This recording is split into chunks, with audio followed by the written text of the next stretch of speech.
టీడీపీకి మత్స్యకారులతో విడదీయాలని బంధం ఉందన్నారు ఎమ్మెల్యే కావ్య కృష్ణారెడ్డి. మత్స్యకారులకు అన్యాయం జరిగితే ఎట్టి పరిస్థితుల్లో సహించబోమని హెచ్చరించారు. పాండిచేరి బోట్ల సంచారం పెరిగి హద్దులు దాటుతున్నాయని ఆందోళన వ్యక్తం చేశారు. మత్స్యకారుల రక్షణకు ప్రభుత్వం కట్టుబడి ఉందని అన్నారు.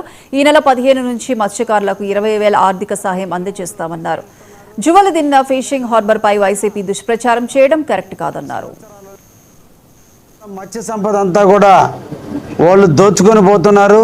ప్రభుత్వాలు నిర్ణయించినటువంటి హద్దులలో కాకుండా గట్టుకే వచ్చి మా వల్లన్నీ తెగిపోతున్నాయి, మాకు చెందాల్సినటువంటి మత్స్య సంపద అంతా కూడా కర్రైకేల వాళ్ళు తీసుకెళ్తున్నారు అనేటువంటి ఆలోచన దాదాపు 30 సంవత్సరాల నుంచి కూడా మత్స్యకారుల్లో ఉన్నటువంటి బాధ, ఆవేదన, ఎన్నో రకాలైనటువంటి ఇబ్బందులు ఎదుర్కొన్నటువంటి పరిస్థితి.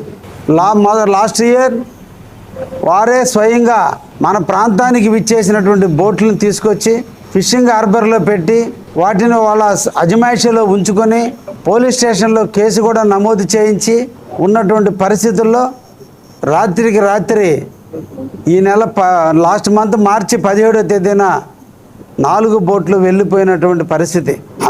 వాళ్ళు మన 23 కిలోమీటర్ల దగ్గర కాదు కదా, గట్టుకి 1 కిలోమీటర్, 1/2 కిలోమీటర్ దూకా వచ్చి మన బోట్లని, మన మత్స్య సంపదని ఇబ్బంది పెడుతున్నారు. కాబట్టి వీటిని గస్తీ నిర్వహించాలి.